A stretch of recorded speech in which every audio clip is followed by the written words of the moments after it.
that he looks at me as somebody who's got his life together and have done fairly well for myself over the years. But the truth is that No Jumper in kind of a tricky spot. I feel like I'm in kind of a weird spot because of the fact that, you know, he got locked up. There was already a sizable debt. I had let him borrow a pretty significant amount of money from my perspective. And it's like, Brick's case doesn't have anything to do with me.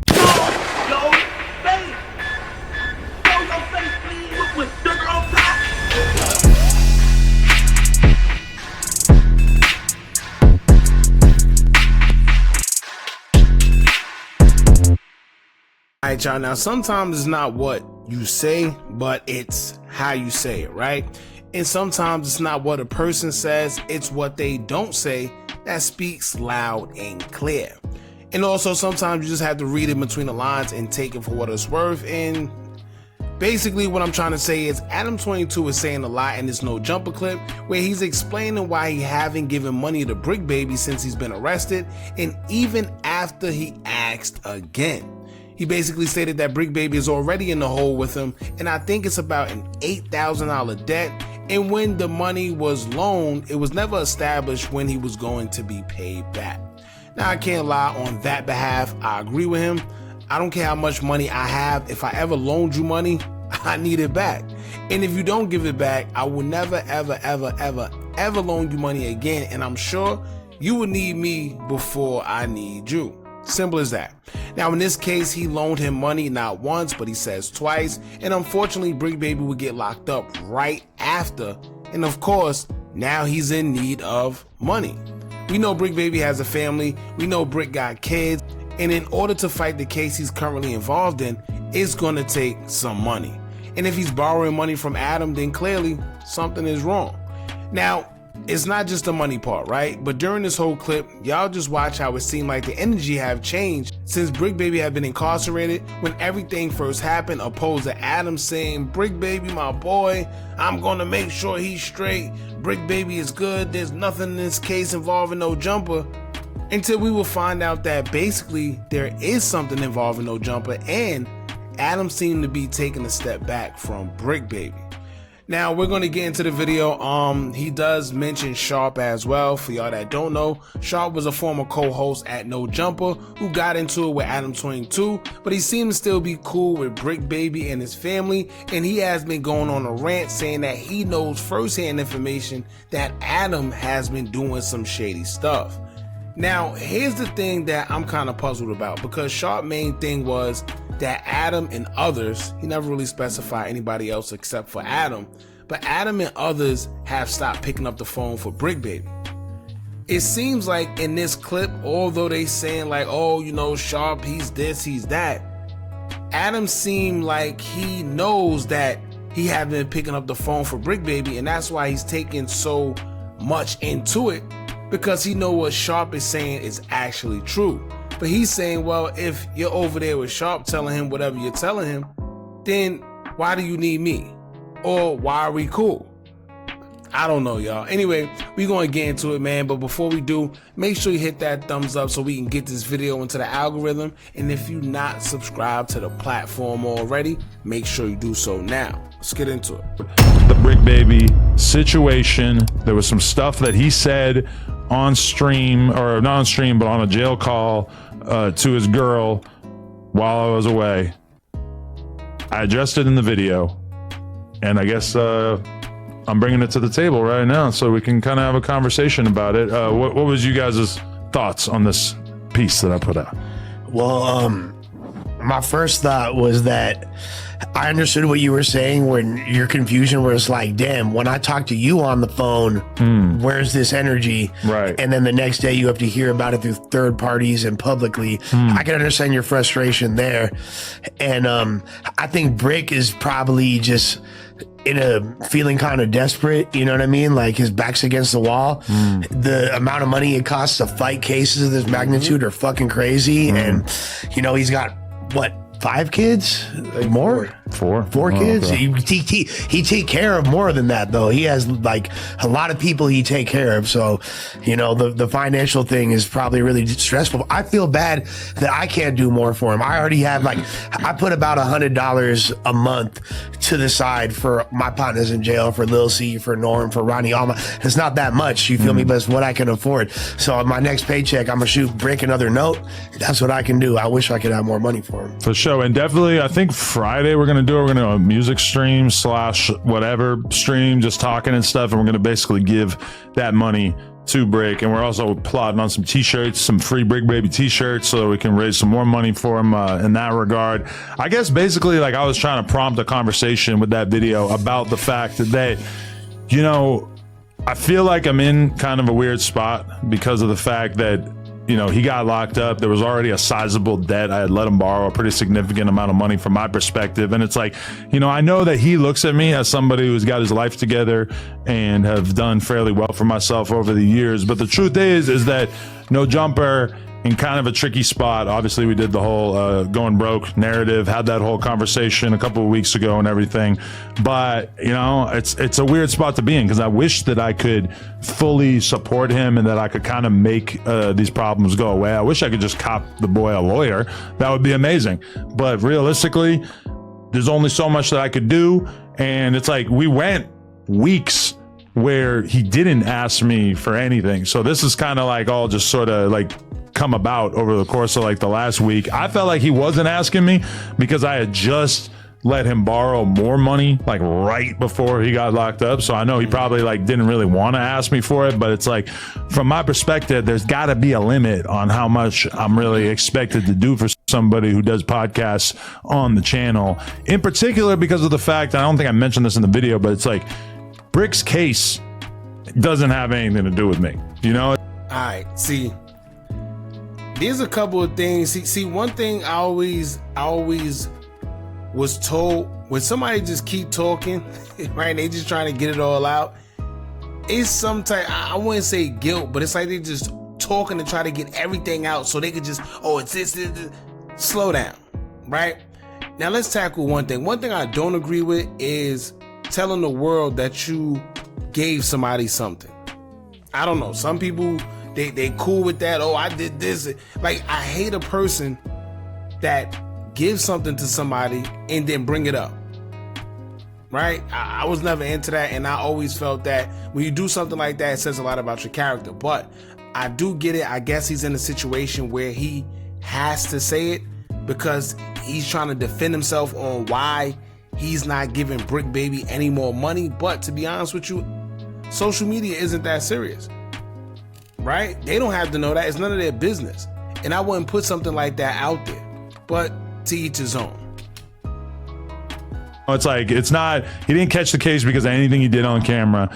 Even the stuff that did happen on camera that makes his case a little bit worse, like the fact that they pointed out that he had a gun in his waistline on his last time on the podcast right before that. See, why? That's another thing. You gotta watch what Adam says, right? He just said, even though nothing in the case involves No Jumper, but then say, but the firearm in the waistline, even though that did kind of make things worse. All right then. Right? So yeah, it did make it worse, and it did happen at No Jumper. But one, the reason why it happened was because these guys were trying to go viral and have Loose Cannon and Bricc Baby on the same stage, right? In front of the same camera, knowing that they had beef. Why? But then two, another thing, everybody knows that you can't get a firearm into No Jumper. So as much as Adam tried to make it seem like he didn't know that Bricc Baby had it, he didn't know this, he didn't know that, somebody had to know. And if nobody knew, now you got to check in with your security. I'm sure you're not going to fire your security because he let a firearm slip past, because what if Bricc Baby wanted to do something to Adam? Right? So I don't know. I can't sit here and think that he just got the firearm up at No Jumper and nobody realized it, especially when he was just sitting down with it all out and nobody said anything. Everybody was just calm. The rest of them, like, I didn't know that. I never had a conversation with him about if he was bringing a strap to work or anything like that. But it's not like he got locked up defending me or defending the business or something. Maybe that situation would be a little bit different. You know, this was purely stuff that realistically, like almost everything that he's in trouble for is stuff that happened even before he started working at No Jumper. Do you think that if he didn't have the 8,000? So you see what I'm saying? It's kind of like you want to say that's your boy, but then it's like, well, you wasn't defending me. You didn't do this for me. So, I mean, you going through what you going through, but it's not like you was defending No Jumper. Let's make something clear here, right? He wasn't defending Adam, but more so he felt like he had to defend himself because of No Jumper. From the loose cannon situation, y'all remember when he also crashed out at No Jumper because he says that the security was dropping his location. Remember that? And that's also in the indictment considering Bricc Baby as well. And that's another thing that happened at No Jumper. Right? So yeah, he wasn't protecting Adam, but it's more so like he was protecting himself. $1,000 or so debt to you previous to this incarceration. You put the dollar amount out there? I did. I put it in the video. Yeah. Oh, okay. I'm not, he said that he had. I think me and Stoney just getting up to speed. Okay, so in the original, when Bricc got locked up, I guess it was around the time he was first coming over here. Yeah, it was within like the first month or two that he was doing podcasts on the channel that he basically got the feds running up in his crib. Yeah. Yeah, so he got busted then, and Adam shot him 5 bands, and then I guess recently you shot him another few bands. So if you didn't already have that balance, would you think it would be a different situation? Exactly. Yeah, for sure. I would probably be like more forthcoming in terms of trying to make shit easier on him and everything like that. It's just like when somebody already has a pretty sizable debt to me, it's like I'm just not the kind of person who's just gonna act like $5,000 is not a lot. $5,000 to me is still a shitload, regardless of whatever I got going on. You know.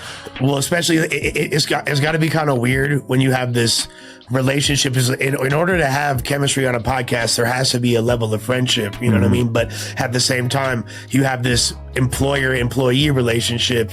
So it's like, and forever, it's always unbelievably tricky when you have somebody who's working for you and then you start to become friends, because there's like a certain way that you would like to be able to act for your friends, and then there's a certain way that you consider it appropriate to act with somebody who works for me. You know, and so that's kind of like a tricky balance. And I see a lot of people in the comments who clearly don't understand that is kind of a precarious balance, because, like, you know, people will be looking at it, be like, oh, Adam, to Adam, everything is just business. And it's like, well, this is someone who works for the brand. So it's like, yeah, it is kind of business. And at a certain point, it's like, I have to move accordingly, right? I mean, see, that's the contradicting part. I get what he's saying. He is right. But at some point, you do have to put your foot down and differentiate the two, right? Yeah, we could be cool, but you got to also understand that this is a business. But if y'all do things outside of the business as well, then it's not just a business relationship. At least that's not the energy you're giving off. So don't make it seem like, oh, well, I got to still make it business, but then you're sending mixed signals, right?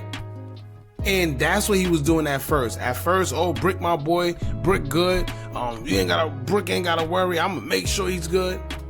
And now it seems like he took a step back. And now it's to talk about business and friendship. Yes, I'm not gonna lie, it can be a thin line, but as a boss, you gotta set the tone. You gotta set the difference. If not, you're gonna end up in a situation like this. I'll say this, I've been in so many dire financial situations since I started working here, and I've never once asked No Jumper, you, or anybody affiliated with No Jumper for money in any capacity. See, that's corny. That's corny. What he's doing is corny. Basically, what he's trying to make it say, well, you know, I've been in some crazy situations too. I've actually needed it, but I never asked anybody. Why are you bringing that up? If you didn't ask, you didn't ask. Okay, but nobody asked you. Right? They're talking about Bricc Baby, somebody that's incarcerated right now that needs help. And y'all claim is your friend. Who cares about, you know, that remind me of, I'm not even gonna say house Negro. That remind me like the teacher's pet. Or I don't even know what to call it. I don't know what to call it. But it's like, well, you know, I didn't do this. You know, well, look at me. Nobody asked you that. Just because it's like, I feel like it will fuck up potentially the dynamics and the relationships over here if I did that. You know what I mean? And especially when there's never even a discussion or any kind of like consideration about paying it back, which is obviously the case in this situation. Like, I don't mean to like rub it in or act like it's So they know, like, oh, I got you on the first type shit. nah. And to be fair, I never brought it up, and if I had, then you know maybe he would have like tried to. Once again, that's the contradicting part. Oh, and it was never a date discussed when I'm gonna get paid back. And then he asks, well, it was never like on the first. And then he says, well, I never really set a date. I never really asked for it. So if you never asked for it, what makes you think you're gonna get it back? Right? Maybe to Bricc baby, you just look like a sweet lick. Now, of course, right? Let's for the y'all, because y'all gonna be like, oh well, you know, he should already know to pay it back. Of course. But when you dealing with people from the street, right? You gotta know that if you don't set that ground, if you don't set the tone right then and there, they're gonna treat you like you sweet. Because guess what? If I know if every time I ask, I get 1,000 from you, I get 2,000, 5,000, I'm gonna keep asking because I don't gotta pay it back. It's called friendly extortion. It don't seem like extortion, but it really is. It's like friendly extortion. Like, yeah, bro, let me get 1,000. Bro, let me get this. And he don't got to pay it back. So of course he's going to keep asking. But if you sat there and say, well, I didn't give him a date, or I didn't say, well, of course. You got to let it be known. Let me tell you, if anybody ever asks me for money, I always, listen, well, you know I'm going to need at least 50 extra. Or I'm going to need this. I'm going to need it by this time or that. Or I ask, when can you pay me back? When can you pay me back? That's the first thing I'm asking. And I'm going to tax you. But when you owe somebody money, they ain't supposed to come looking for it. You're supposed to pay it back. You know what I'm saying? Right. But have you ever been broke and had a rich friend? Never pretty been much checked. no to both of those. I never really had a rich friend like prior to all the no jumper stuff. I never really had a friend who had more money than me that I was like real friends with, you know? Like I always kind of was like the guy who had like a little bit of money and then all my friends were broke. I've been broke with rich friends.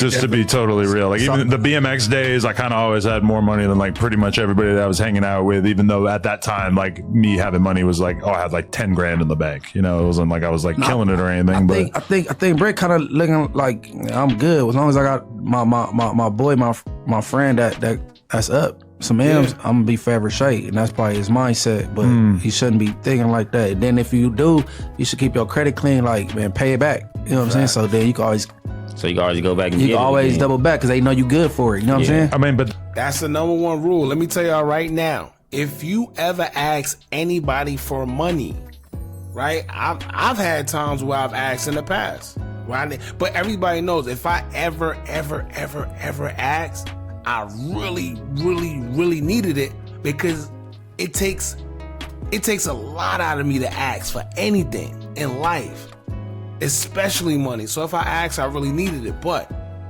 one thing about me, I always kept my name clean, right? So when you keep your name clean, you have people that's liable to offer you money when they see that you need it, because they know you good for it, right?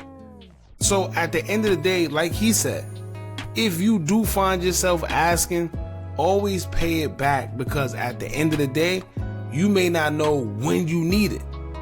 And if your name ain't clean, no matter how much money somebody got, they're not gonna wanna give it to you because they know that you're not good for it. The last time they gave you money, they had to wait 18 years to get it back. Or you didn't give it back when the date you said you was going to give it back. the other thing is like the reason why I never said like, yo, can you pay me back on this time of schedule or whatever is because my assumption about how he would go get some money is not really like something that I wanted to like encourage him to do. Might be a liability. This is a guy who has been, you know, in the streets for a percentage of his life, pretty much the whole life until recently, I guess. And, you know, I didn't want to like be like, yo, like you got to go do this so that you could help me out. I just figured he would pay it back if he got the chance or whatever. So like, I don't know. I made that video today just to try to like explain that shit to the world. And then in particular, it just really kind of rubbed me the wrong way seeing him say things on a jail call that was so different than the tone that we were dealing with on camera or on the phone when it was just me and him. And then in addition, for Sharp to be making videos and making it like he's got inside information from talking to Bricc, that really pissed me off. Because especially like if me and you are homies, why is someone like Sharp, who is a bottom dwelling piece of dog shit, why is he coming out with exclusive information that, you know, yeah, part of me thinks like maybe Sharp was just saying that, but then part of me also is like Sharp swearing up and down in the video that he's like, I don't think, I know. You know, when he's making it 100% clear that he knows for a fact that this is how the situation is between me and Bricc, I got to take that a certain way. And if this is really your boy and he's saying that and it's not coming from you, then you should probably have something to say about that. Listen, I personally feel the only time you would take like something like that to heart is if you know what the other person's saying is true. Because if it wasn't, then you'd just be like, he on the internet making up narratives because he want views and whatever. But it don't seem like he's taking it like that. It seems like whatever Sharp is saying, Adam know that it's true. And he's mad that Sharp is saying it, and he knows that the fact that Sharp knows it is because he's getting it from firsthand information, whether it's Bricc, whether it's Bricc family, somebody involved with Bricc is telling Sharp, and Adam knows that.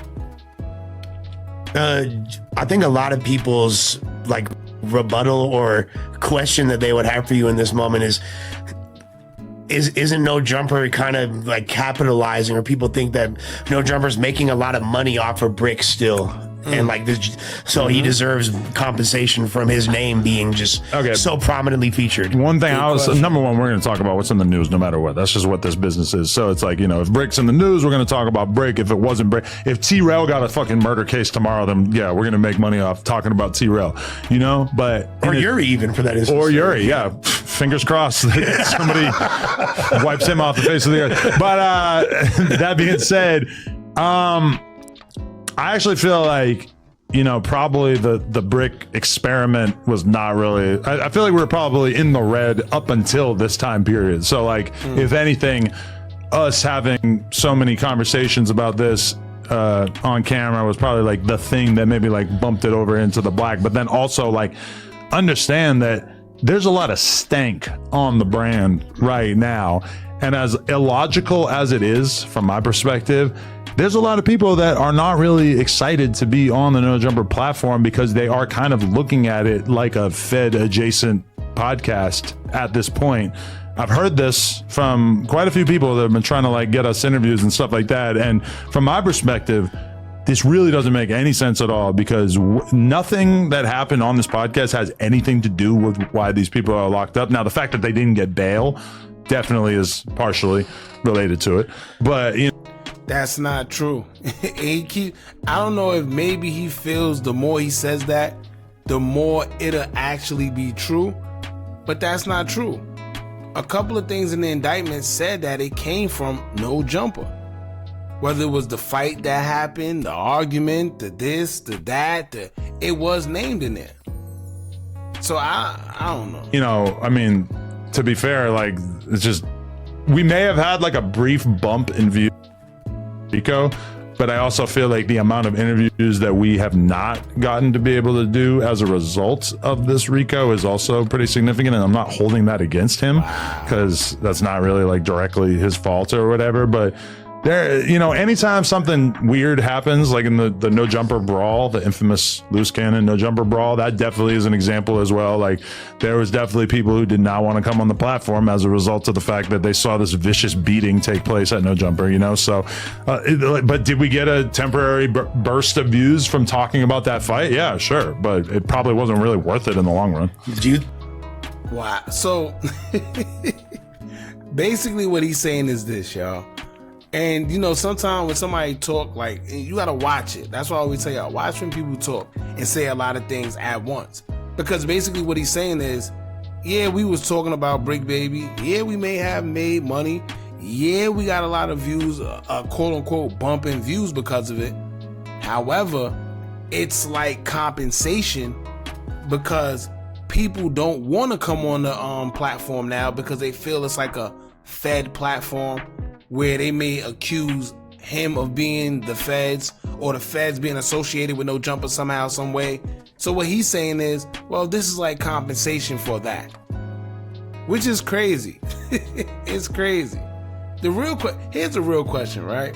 The real question should have been, how much have you guys made talking about Bricc Baby, or what have the videos that he's been involved with made, and how much did he receive? Now, if he's not receiving nothing from that, that's crazy. That's crazy.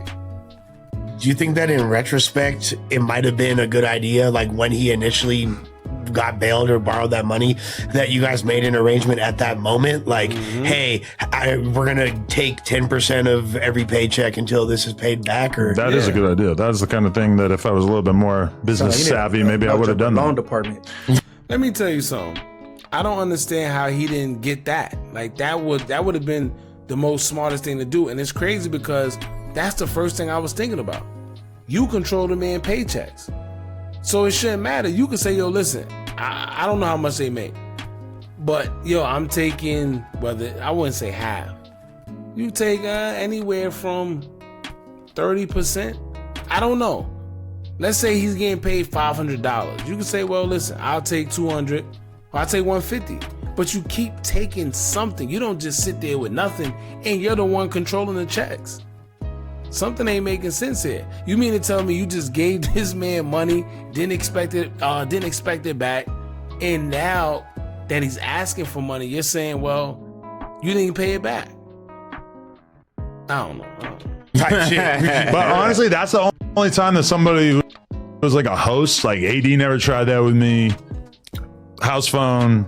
While he was at No Jumper, I don't think he ever did that. You know, I've helped him out like at other times financially and stuff, but it was never like that kind of thing. I mean, I never really had somebody who was trying to like do that sort of move with me of like trying to get me to pay for a bunch of stuff, you know? So I don't know. So he up to 8 bands right now? Yeah. I'll be real with you. It's not like I'm like thinking that I'm gonna, oh yeah, one day I'm gonna get that 8 bands. I have written it off. He can have that. Or I think it was 7 actually for the record. He would have been working it off if it was me.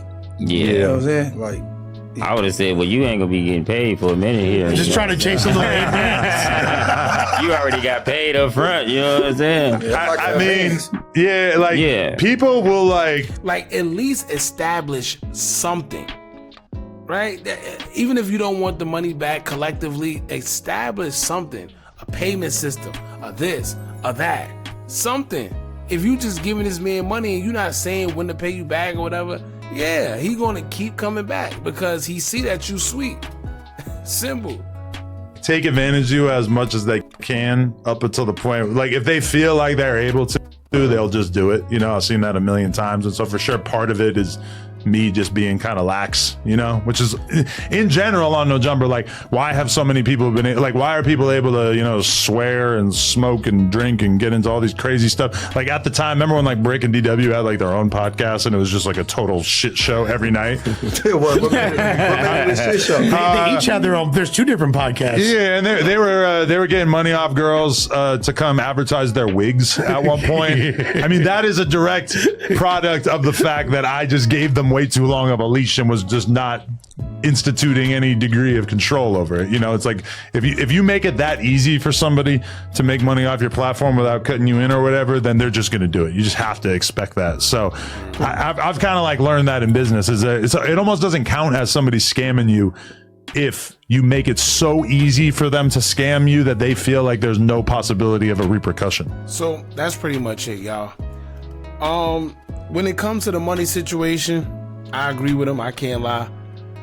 If you owe somebody, pay them back, because if not, you find yourself in a situation like this where you may need it more than you needed it before, but now you left a bad taste in their mouth because you either still haven't paid them back, or the last time you did pay them back, it took you forever.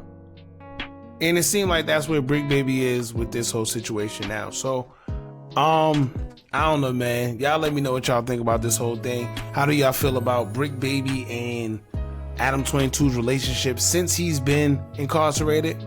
You think Adam fell back, or Let us know what y'all think, man. Don't forget to like, comment, share, and subscribe. Hit that bell so you're notified every time we drop new content. And remember, as long as you keep on watching, I'm going to keep on dropping. And I'm out.